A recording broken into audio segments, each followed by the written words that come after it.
Hello and welcome to this week's episode of For the Love of Chiropractic. I'm your host, Dr. Robert Freeman. And on this week's episode, I get to speak to another amazing chiropractor. He's given seminars, he has a TEDx talk to his credit, and he's written 3 #1 best-selling books. I really think you're going to enjoy this episode with Dr. Andy Barlow. Hello and welcome to Secrets of My Success, part of For the Love of Chiropractic podcast series. On each episode, I'll be interviewing one highly successful doctor or business person, asking them what are their 3 keys of success or secrets they've used to make themselves so highly successful. So let's get started with today's show. I recently had the opportunity to sit down with another phenomenal chiropractor, Dr. Andy Barlow. Andy, are you there? Yeah, Robert, I'm here. Thank you very much for having me today. It is so good that you could join me on the podcast today. So as we get started, in the introduction, I mentioned the fact that you have 3 #1 best-selling books, and you've done a TED Talk, and you've done seminars, which is all amazing. So, but let's back the clock up a little bit. So how many years have you been a chiropractor? 24 years. All right. So 24 years ago, you graduated from where? I'm always curious. Life University in Marietta, Georgia. Actually, I was kind of if you want to call it a late bloomer into the, into the chiropractic world because my wife was having migraine headaches. Everybody's got their story right. Mm-hmm. And she was having migraine headaches. I was actually working in a factory after I got out of the Navy, and he went to a chiropractor after going to multiple other doctors and no help whatsoever. And then one of my coworkers said, "Hey, why don't you go take her to a chiropractor because they really work well with headaches?" And I didn't really believe it at the time, so I was like, "Well, we got nothing else to lose," and because nobody else has been able to help her, and we went to the chiropractor and. He's talking about the body's a self-healing, self-regulating organism. And I was like, yep, I like all that. It sounds good, but you need to fix your headaches. And he did. And doing that one thing right there literally changed the trajectory of my life. And that was around when I was about 26 years old. And then I was actually working in a factory, went to school. And then it took me about the next 7.5 years or something like that to and I got my undergraduate degree at Life University at 33 years old, graduated at 37, and we've been going wide open ever since. Wow. Okay, so that's amazing. So you're working in a factory, and and then obviously seeing the chiropractor completely changed your wife's life as well as yours, not to mention the exponential effect that you've been able to have on the world, helping all of the people and doctors that you've helped along the way also.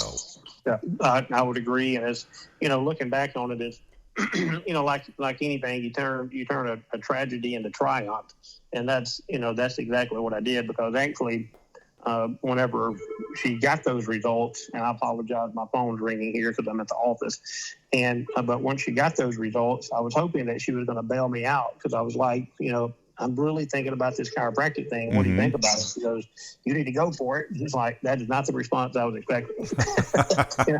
You're supposed to bail me out of this thing. So now, it's like now I've got to, work a rotating shift at a tire company to go to school. And so, but again, if you're dedicated, that's what's going to happen. And then see, I just took that work ethic and then I just applied it to chiropractic. And that's why I get up at 4 o'clock in the morning through the week to study functional neurology, functional medicine, and those types of, research that to literally help people change their life. And you were talking about my seminars. I've had medical doctors from Spain that's actually come to my seminars. I've had PhDs come in. I've had chiropractors that's flown all the way from New Zealand. Mm-hmm. Well, New Jersey's far also, but New Zealand is further from where you are located. Yeah, and so they came in from New Zealand, and so it's just a humbling experience for your name to be out there, and people, doctors, from all walks of life, want to come to your seminars in which you teach, functional medicine, functional neurology, and that's what I've written my 3 books on, and the next of this recording, within the next 2 months, I should have my 4th book out is metabolic syndrome. So I'm looking forward to that one getting on Amazon and people buying that and reading that book. And so it's just about, just to me, it's just a passion that I have to change people's lives. I never did. It wasn't like I just woke up one day and said, hey, I got to write some books. As a matter of fact, when I finished my third book, I'm given seminars in which I am recorded stating I will not write a fourth book.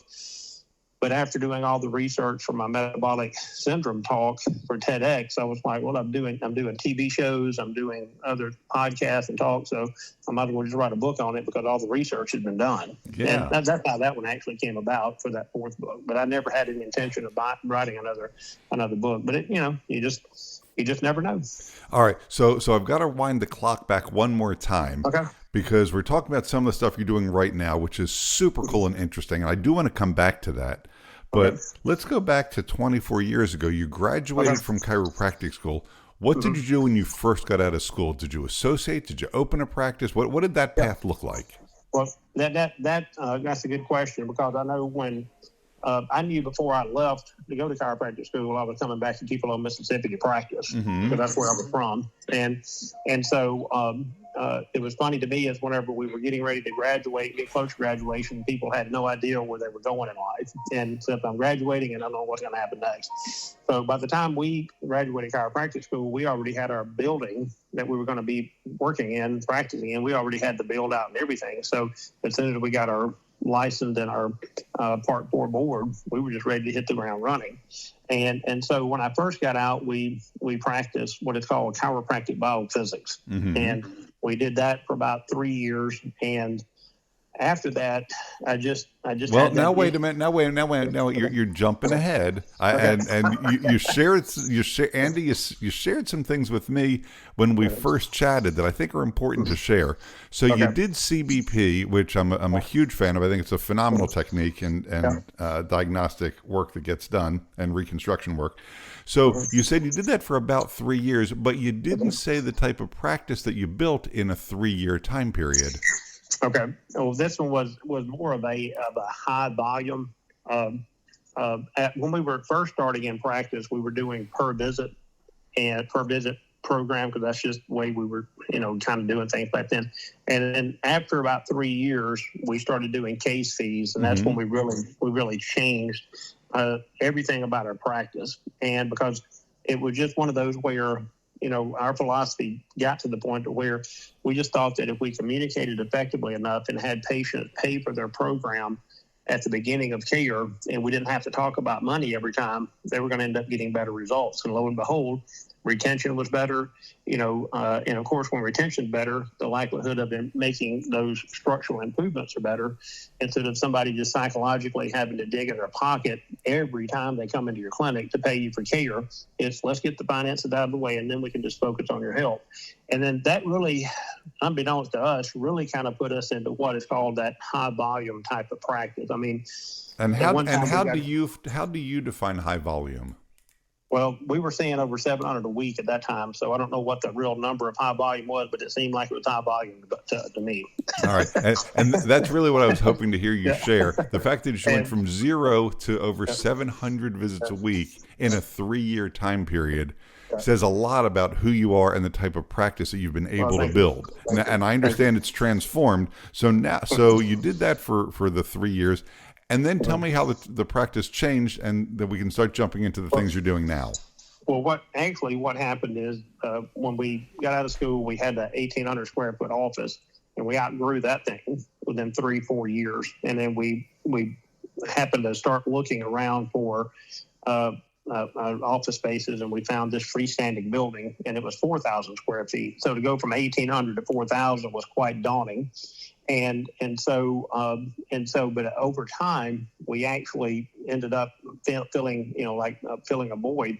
We just kept, from a neurological standpoint. And during that time too, we segued from kind of high volume into me going to the Carrick Institute and learning functional neurology. And literally, I went to the Carrick Institute for 6 years to master functional neurology. So doing that, we were able to actually, have more different types of modalities and therapeutic procedures to use, and that way, thank goodness we had a 4,000 square foot office, because we need all of that now to actually house all of the therapeutic modalities that we have, and so everything from neurofeedback to pulse electromagnetic field therapy to oxygen therapy to decompression to lasers.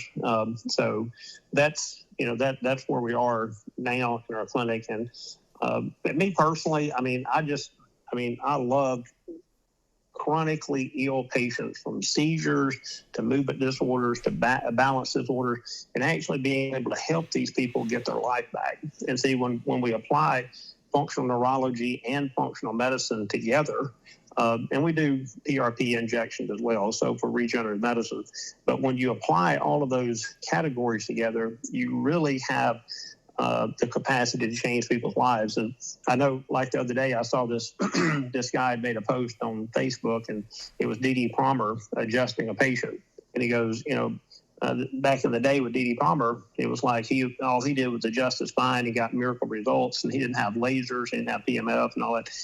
And I've, being kind, I didn't respond to it, because, I was like, well, in 1910, we didn't have all these environmental toxins. We didn't have hybridized wheat. We didn't have soft drinks. We didn't have fast food. We didn't have all these toxins in our body. Our children didn't have 72 vaccines, which, my grandkids didn't get vaccinated. So, but the point is this toxic load that we have today, is like I told one guy in the past. I said, the problem is we're in 2025, and we want 2025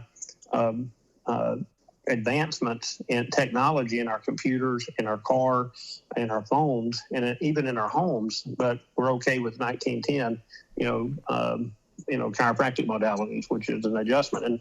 And I wish that that's all we had to do now. But our environment is such a toxic overload that I think at some level there's going to be just a tad bit of naivete involved with, if we're just going to adjust somebody's spine and we're going to fix their seizure disorder or their movement disorder. Because and this is one of the cold hard facts I had to learn from spending 6 years in functional neurology, is I would love to adjust somebody's spine and address their movement disorder. But the point is that this neurological disorder is being manifested because of a metabolic disorder that's causing low-grade chronic inflammation, potentially autoimmune disorders, and genetic predisposition. And we do genetic testing in our clinic as well. We test over 200 genes in this office to actually help people, again, maximize their life.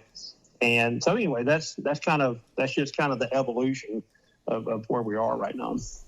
I love that. And obviously you're a lifelong learner. You're continuing to push the boundary further and further forward, which I think is phenomenal and terrific. And that's what doctors do. We're always looking to learn more and help people the most we possibly can. Yep. So you mentioned something about getting up at 4 a.m. So I want to start to ask the question that's really the focus of the podcast, which is, what would you say your 3 keys of success are? Okay. Okay. Again, you're asking me my opinion on this. Okay. Number 1, marry the right person. So you don't advise marrying the wrong person. I want to make sure make sure, yeah. And so you can call it luck, you can call it whatever, but I've been married one time. Okay.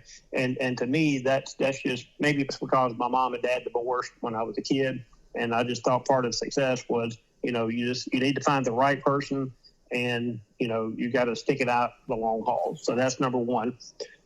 Number 2, because you've got to have the right person in your life. I don't care who it is, spouse wise, office wise. I mean, my staff had been here. I've got one staff member that's been with me for 20 years. I guess I could say number 2 would be, from a professional standpoint, hire the right staff, and I've got one staff member that's been with me for 20 years. I've got 2 other staff members that have been with me for 10 years. And unfortunately, we have one her husband is in the Army Reserve, and they're moving to another town about 3 hours from here. So, and she's having to, we have to hire another person back there. But, hiring the right staff from a professional standpoint.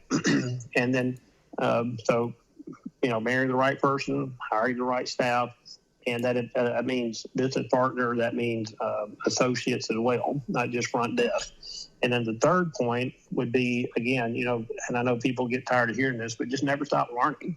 And when I get up to study every day, I don't go to bed at night going, oh man, I got to get up at 4:00 in the morning. It's like I want to do that because I want to learn new things to change people's lives. And so because, where we are right now in America is we're ranked 37th in the world in overall health care. Obesity is out of control. It's almost like 50% of Americans are obese. 51% of Americans have, or have blood sugar dysregulation, either insulin resistant or type 2 diabetes. Cardiovascular disease in 1980 was the number one killer in the United States, and fast forward to 2025, guess what? Cardiovascular disease is still the number one killer. So we've got all of these health problems that nobody seems to be even, trying to even knock a dent in it. And so, and all of this really with cardiovascular disease and obesity and metabolic syndrome, all of this is lifestyle factors. And if you look at any of these conditions that's associated with metabolic syndrome, I don't care what it is, from polycystic ovarian syndrome to Alzheimer's to Parkinson's to seizures, peripheral neuropathy, non-alcoholic fatty liver. The amazing part about this is that all the research that I've ever tried to find is diet and lifestyle first, and when needed, medication. So see, that's right in our healthcare wheelhouse with diet and lifestyle. And then again, I don't think anybody would argue that there's a time and a place for medicine or there's a time and a place for surgery. But I think that we just, especially where I live in Tupelo, Mississippi, it's just kind of, no matter what, it's like, throw a pill down at first, and if that didn't work, let's get a knife out, get a scalpel out, start cutting something, Yeah. Right? I mean, and so, but again, it's just, let's look at the diet and lifestyle first. Let's make these metabolic changes. Hey, let's get your blood sugar under control. Let's get some of this weight off. Let's get this inflammation down, and let's get you off gluten. Let's stop eating processed foods and fast food. Oh, by the way, that soda you're drinking, you need to stop drinking that. And so those are the things that I recommend with patients. And again, that's why I have patients come in with what we only see in our clinic too. One of the evolutionary, I guess you would want to call it, stages is, like, for example, if somebody calls into our clinic and says, "Hey, I'd like to come into the clinic because I threw my back out over the weekend," we won't even see that person. We'll just send them to another chiropractor. And I'm just using that as an example, as an acute problem. And because we only address chronically ill people in our clinic, we want people that's been to, medical doctor after medical doctor after medical doctor with no results. And that's with my 3 books that I've written so far. I've got dozens of testimonials in there of, people with depression, anxiety, again, seizure disorder, movement disorders. They have been to every, specialist. They've been to Mayo Clinic. I've heard all of that. I'm like, yeah, but have they looked at this? Have they, and meaning metabolic, have they looked at genetic testing? Did they do any regenerative medicine? And it's just, basically it's what's your symptom, and then here's a pill. Well, sure. And so and I guess that's the difference between, that reductionist mindset and a holistic mindset is and so kind of looking at the whole body instead of just, a dog chasing the tail and running after the symptoms. Can you expand on that a little bit? Because again, on our first conversation you did, and I love that you just laid it out so beautifully, this whole idea of reductionist versus holist. Okay. Well, okay. So a reductionist is just an individual that, the best way to explain it, and I had to tell this to chiropractors, and I tell them, it's like, look, I'm Andy, I'm your friend, but let's just talk about this. I said, if a person goes to the medical doctor with headaches, okay, I'm just using headaches as an example. Sure. What are they going to do? They're going to give them a pill for headaches, right? You go to a physical therapist, you got headaches, what are they going to do? They're probably going to work on your neck and do something, maybe put a laser on you, treat your headaches. You go to the nutraceutical, you go to the health food store, and they're going to give you something for inflammation. And you go to a chiropractor, what are they going to do? They're going to adjust your neck for headaches. But what happens when none of those work? Okay. And so again, what happens, that's a reductionist mindset, is tell me what the problem is, and I'm going to look at that area. And that does work very well when it comes to, acute types of problems. Like I play racquetball. And so, and I deal with chronic degenerative knee pain. That's one of the specialties that I'm in. But see, if I play racquetball, I even hate to talk about this because I don't want it to happen, but, and you tear an ACL. Well, there's nothing I can do in my clinic to fix that. Okay. So we're going to have surgical procedure. So see, that's an acute injury. And if we know the cause and effect, and that's the critical point is with acute injury, we know cause and effect. Somebody has a sore throat, they have strep throat, they do a swab, you've got streptococcus in your throat, so they give you a pill for that, antibiotics to kill it. So cause and effect, acute problems. But when we get into this world of chronic health problems, this is a multifaceted problem. And so when I say multifaceted, it's really exactly what I'm talking about because, see, like 70% of American households have mold in it. And if you look up Stachybotrys giardium, which is black mold, we test for 3 different molds. I mean, man, that can cause you can just about name any health problem. I'm not going to say any, but almost any health problem just linked to that one problem. But then what happens if somebody has a leaky gut and black mold and they have a fatty liver and they got small intestinal bacterial overgrowth and let's see what else, they got H. pylori, okay? And then they come in with headaches. So, right. And so that's what we do in our clinic is we do that functional medicine, functional neurology standpoint because you've been to 4 different healthcare professionals or 5. Nothing worked. Everybody looked at your headaches. And I'm not arguing with the fact that the symptoms there, but the metabolic, neurological, genetic driver is going to be somewhere else. And almost always with these chronic problems, if you'll think about it like a chain, the weakest link in the chain is where you see the symptom first. Sure. Okay, so somebody might be cranial nerve 5, which is causing headaches. Okay, just for example. And so what we have to do there is we have to look at, we have to go, okay, if you actually had a headache and there was no other metabolic driver, somebody would have fixed this before you came into my clinic. So there's some other type of driver that's causing this problem. And the example I use sometimes is I have a digital X-ray in my room, in my X-ray room, and I say, like this TV right here. I said, if the TV doesn't come on, what's the first thing we're going to do? Well, we're going to press the on button. That would be the most logical thing. And I completely get it with a reductionist standpoint. The first thing you want to do is what you know, and it's like, okay, headache. Let's see if an adjustment will work. But if it doesn't, then it's like, okay, well, from using the TV analogy, is it plugged into the outlet? Okay, if it's not, well, turning it on is not going to do any good. And then what if it's not plugged in the outlet? And then what if the circuit breaker is tripped? We're over here trying to figure out why the TV is not working. And see, that's the difference between a reductionist and a holist. It's just that simple TV analogy. The TV won't turn on. So everybody's over here punching the on button and nothing's coming on. And they're not looking at the whole. Go ahead. I'm sorry. No. Yeah, I absolutely love that. Our time is running short on us, and we've got so many more things that I want to ask you and talk about. Okay. So I'm going to ask a question out of left field, which is, so with having been in practice for 24 years and all the things that you've done, look, there are young doctors and not so young doctors getting out of school right now. Mm-hmm. And there are some doctors sitting in practice who have not found success the way you have now multiple times with multiple different types of practice. My question is, in your opinion, is it possible in today's world for a chiropractor to become wildly successful still, or has the opportunity passed? In my opinion, I think it's still, I mean, we are entrepreneurs. Spirit, but we also want to, we have to have on those 2 hats. We have to be a healer, but we have to be an entrepreneur. And you asked me this opinion, and I'm just going to tell you that I don't think that doctors in chiropractic are going to be hugely successful if they keep taking insurance. Now, that's just my opinion because I don't take insurance. And see, what I've done is I'm giving a seminar this coming weekend in Arkansas for continuing education. And I go, the difference in what I have done is if you take insurance, then you're letting the government, you're letting insurance, you're letting someone else dictate your value.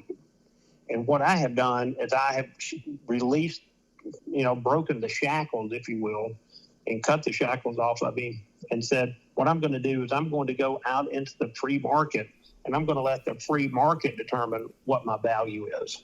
And see, with that, then we're talking, $9,000 care plans, $15,000 care plans, $26,000 care plans, because see, those are the kind of people that I attract. And don't get me wrong, not everybody warrants $26,000. They don't have that level of neurometabolic compromise. But see, what happens when somebody has that level of damage neurologically, metabolically, and to be able to confidently look this person in the eye and say, this is the level of care that you're going to need for me to optimize your recovery. But see, I don't know. I got to ask, because I didn't quite hear an answer. Is it possible for a doc who's just getting out of school to still become successful? Yes. And the answer is yes, it is. Okay. And I would say that it would be difficult to do that, in my opinion, if you're just taking insurance or doing insurance, because they're going to limit you on your success, and that would be the caveat there is learn from someone, and it's okay if you want to take insurance at the beginning, but learn from someone who can get you out of this insurance model. And learn how to communicate effectively, learn functional medicine and functional neurology, and be able to serve patients at a higher level. And I guess I would say too is just realize that just getting out of chiropractic school, that's giving you the right to practice chiropractic, and then really the ceiling is the limits. Because if you continue to improve your skill set, communication and your knowledge of neurology and functional medicine, these doctors could have people flying in. I literally have patients who come in from Manhattan, LA, Seattle. 2 weeks ago, I had in my clinic, in 1 week, I had a guy that brought his son in with seizure disorders. He was 6 years old. And I had another lady that came in from South Dakota. And they came all the way to Tupelo, Mississippi to see me. So literally they're flying from all over the country. So, and that's because you've become so successful. So our time is almost out, and I still have 3 questions I have to ask you. Okay. So simply put, how would you define business success? What kind of success? I'm sorry, you were breaking. Business success. Business success.